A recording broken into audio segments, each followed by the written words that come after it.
Você já passou por uma estrada deserta de madrugada e sentiu aquele arrepio na nuca, como se alguém estivesse te observando do acostamento? Será que os mortos realmente ficam presos nos lugares onde perderam a vida? Ou isso é apenas uma ilusão criada pelo medo? Agora, imagine o seguinte: você está trabalhando em uma rodovia, recolhendo destroços de acidentes para evitar novos desastres. A noite está fria, a neblina encobre o horizonte e tudo que você escuta é o barulho distante de um grilo e o vento batendo nas placas metálicas da estrada. Até que, de repente, você percebe que não está sozinho. A história que vou contar hoje não é de um filme nem de uma lenda urbana repetida em rodas de amigos. Ela veio de um relato enviado por uma família que jurou nunca mais viajar pela mesma rodovia depois do que aconteceu. E o protagonista desse caso é um homem simples, trabalhador, que jamais acreditou em espíritos ou em coisas sobrenaturais. Até a noite em que foi obrigado a encarar algo impossível de explicar. O nome dele? Anselmo Duarte. O local?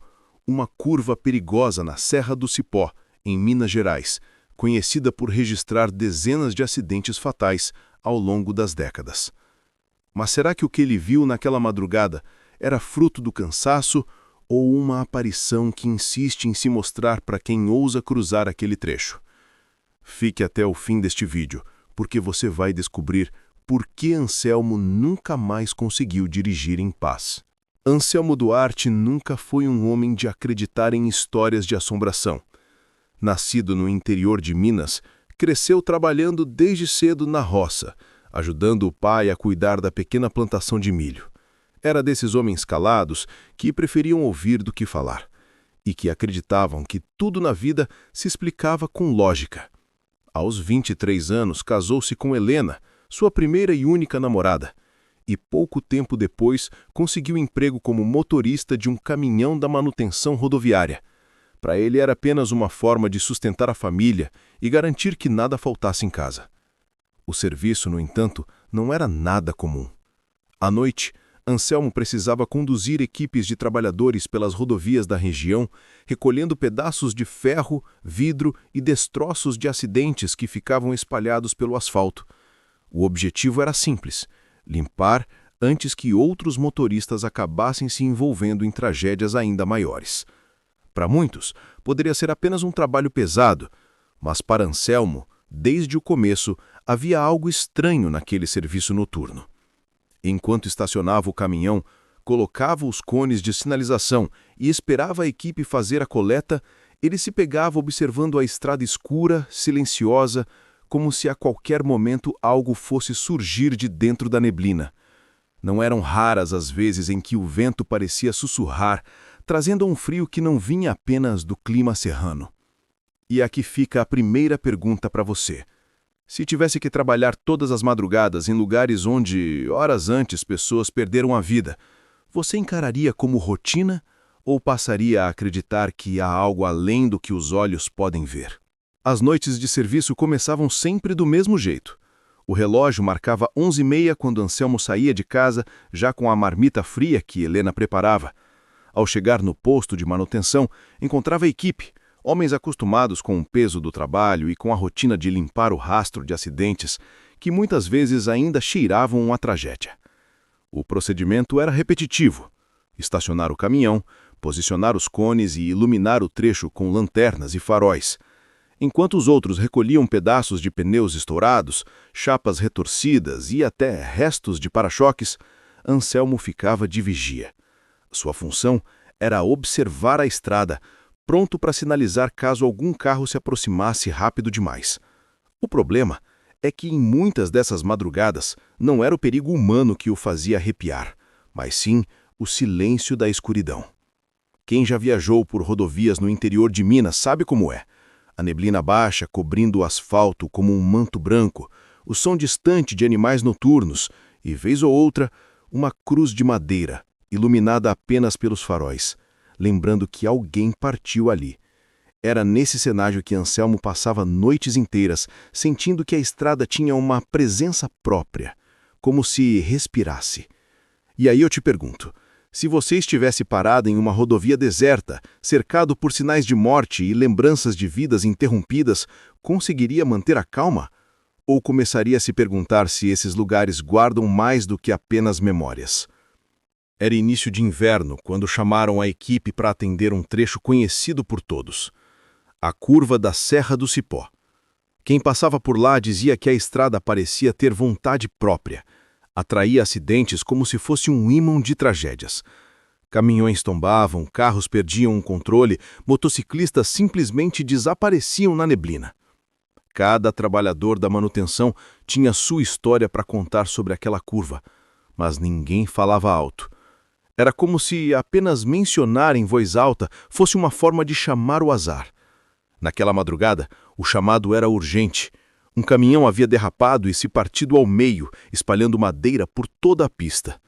Havia boatos de que o motorista não havia resistido, mas quando Anselmo e sua equipe chegaram, o corpo já havia sido removido. Restavam apenas marcas no asfalto, pedaços de carroceria retorcida e uma sensação de vazio que não podia ser explicada. A neblina estava mais espessa do que nunca, e os faróis do caminhão mal iluminavam 3 metros à frente. Os trabalhadores, acostumados ao risco, seguiam o protocolo como se fosse mais uma noite qualquer. Mas Anselmo, parado ao lado do veículo, não conseguia ignorar a atmosfera pesada. O silêncio era quase absoluto, quebrado apenas pelo som metálico dos pedaços sendo jogados na caçamba. Ele sabia que aquele lugar não era comum. Havia algo na serra que sugava a esperança de quem passava. Mas o que ele ainda não sabia é que naquela madrugada ele iria encarar algo que mudaria sua vida para sempre. E você, no lugar dele, acreditaria que tudo não passava de coincidência ou aceitaria a ideia de que certas estradas guardam presenças que não deveriam estar ali? Enquanto os colegas trabalhavam, Anselmo acendeu um cigarro tentando disfarçar o frio que subia pelas mãos. Observava de longe os homens recolhendo as madeiras espalhadas, quando, de repente, percebeu uma figura que não deveria estar ali. Entre os destroços do caminhão, havia um homem parado, imóvel, como se o tempo ao redor dele tivesse congelado. Estava em pé, no meio da fumaça que ainda saía de pedaços da carroceria, vestindo apenas uma camisa social escura rasgada em vários pontos e calças sujas de barro. A primeira reação de Anselmo foi lógica. Pensou que poderia ser algum curioso que se aproximou sem permissão, ou talvez até um sobrevivente do acidente que ninguém havia notado. Mas havia algo errado, muito errado. Ele piscou algumas vezes, tentando confirmar o que via. A equipe passava poucos metros daquela figura, mas nenhum dos homens parecia enxergá-lo. Ninguém comentava nada, ninguém desviava o olhar. Para todos os outros, aquele homem simplesmente não existia. Anselmo tragou o cigarro com força, tentando afastar o nervosismo, mas quando seus olhos voltaram para a figura, o frio em sua espinha se intensificou. O estranho o encarava diretamente, como se estivesse esperando ser reconhecido. E aqui fica a pergunta: se você fosse o único a enxergar uma presença onde todos os outros nada viam, continuaria acreditando nos seus olhos ou preferiria pensar que enlouqueceu? Anselmo manteve o olhar fixo naquela figura, esperando que em algum momento ela se movesse de forma natural, que desse um sinal de vida comum. Mas o que viu a seguir não era humano. Quando o homem virou levemente de lado, revelando a parte do corpo que até então estava encoberta pelos destroços, Anselmo sentiu o sangue gelar. Da cintura para baixo, o corpo parecia simplesmente inexistir. Era como se tivesse sido arrancado dali de forma grotesca, e ainda assim, a figura permanecia em pé, sustentada por algo invisível. O tronco estava manchado de um vermelho escuro, como se a roupa tivesse absorvido litros de sangue. Mas o pior era o rosto. De frente, o homem parecia normal, embora pálido e rígido demais. Porém, ao virar, metade de sua face estava ausente. Não havia mandíbula, Não havia olho, não havia carne. Apenas um vazio obscuro, como se alguém tivesse apagado aquela parte da existência dele. E mesmo assim, a outra metade do rosto parecia viva, respirando, fixando um olhar direto em Anselmo. O cigarro escapou de suas mãos sem que percebesse. O coração acelerou e a respiração ficou curta. Ele tentou gritar para os colegas, mas a voz não saía.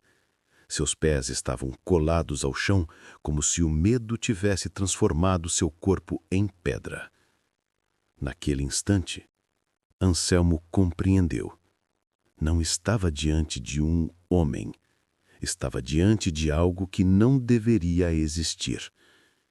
E eu pergunto a você, conseguiria encarar um ser que parece estar vivo apenas pela metade, ou fecharia os olhos e rezaria para que fosse apenas um delírio passageiro?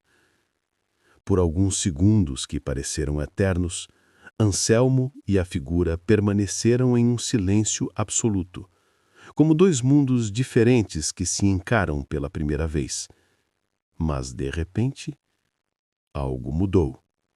Aquele ser percebeu que estava sendo visto, e foi nesse momento que o verdadeiro terror começou.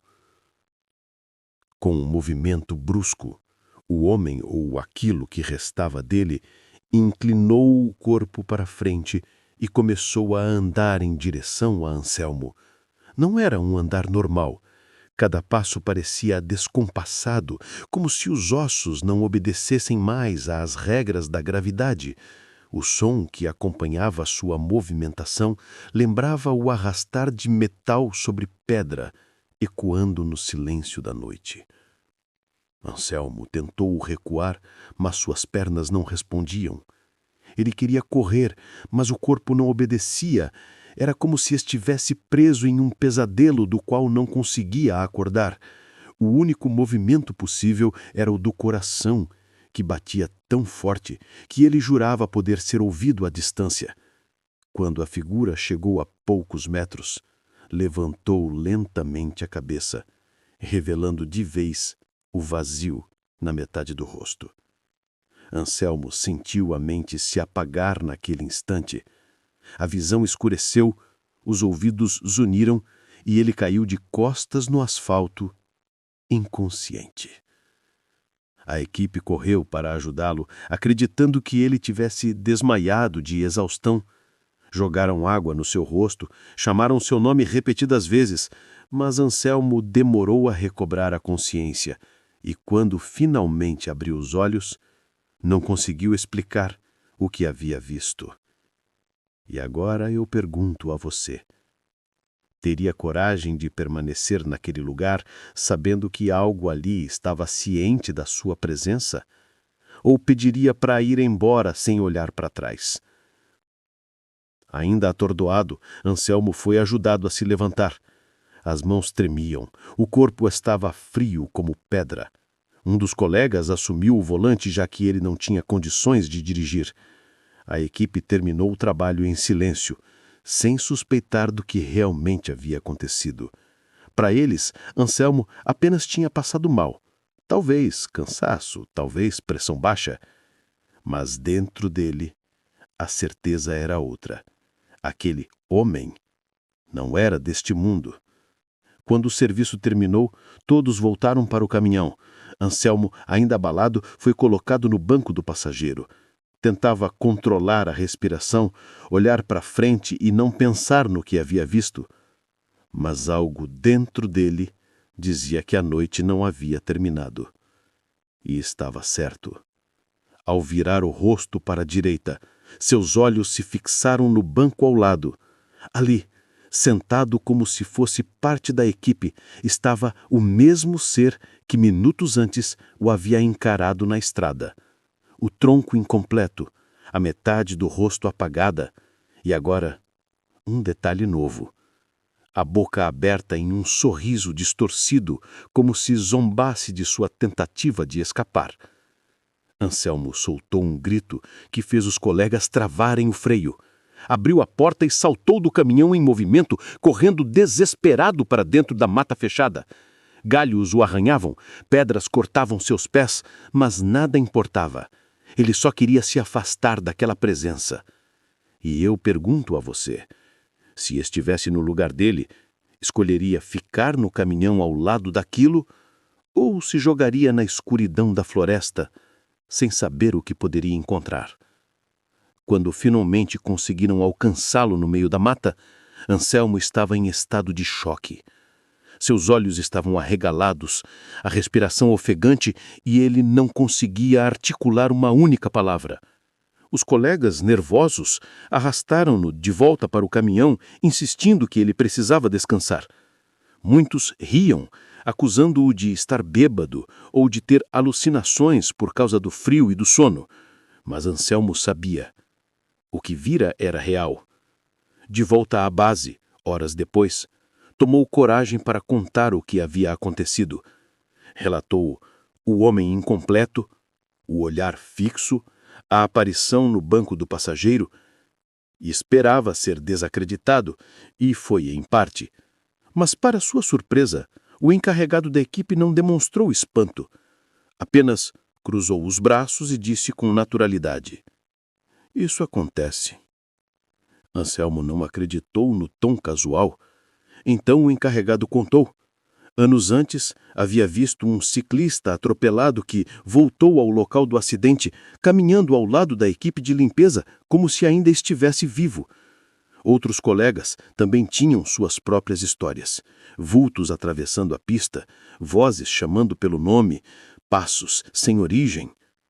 A Serra do Cipó era conhecida não só pelos acidentes, mas também pelas presenças que insistiam em permanecer. Para eles, era como se fosse parte do trabalho, dizia um dos veteranos, com um sorriso sombrio. Mas para Anselmo, aquilo não era rotina. Era um aviso. E eu pergunto a você, será que esses fantasmas se acostumam a repetir seus últimos instantes? Ou será que é a gente que se acostuma a conviver com eles, fingindo que não vemos? Depois daquela noite, Anselmo nunca mais foi o mesmo. Pediu transferência imediata para outro setor, longe da estrada, longe das madrugadas e, principalmente, longe da Serra do Cipó. Nunca mais entrou em um caminhão sem olhar, de relance, para o banco do passageiro. O medo de ver novamente aquele ser incompleto o acompanhou por toda a vida. Ele dizia que ainda conseguia visualizar claramente os olhos daquela aparição. A metade viva, fixando um olhar tão humano quanto impossível. E, curiosamente, quando fechava os olhos, seu cérebro completava a imagem. Ele não lembrava apenas da metade do rosto que viu, lembrava do homem inteiro, como se em algum canto da memória tivesse gravado o retrato completo de alguém que nunca conheceu.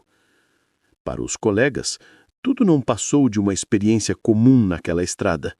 Mas para Anselmo, aquilo foi um corte invisível, uma cicatriz que não sangra, mas nunca cicatriza. Ele viveu o resto da vida se perguntando: quem era aquele homem? Um espírito preso ao local do acidente? Ou uma manifestação de algo muito mais antigo que habita as rodovias e se alimenta do medo dos vivos? E agora eu passo essa pergunta para você.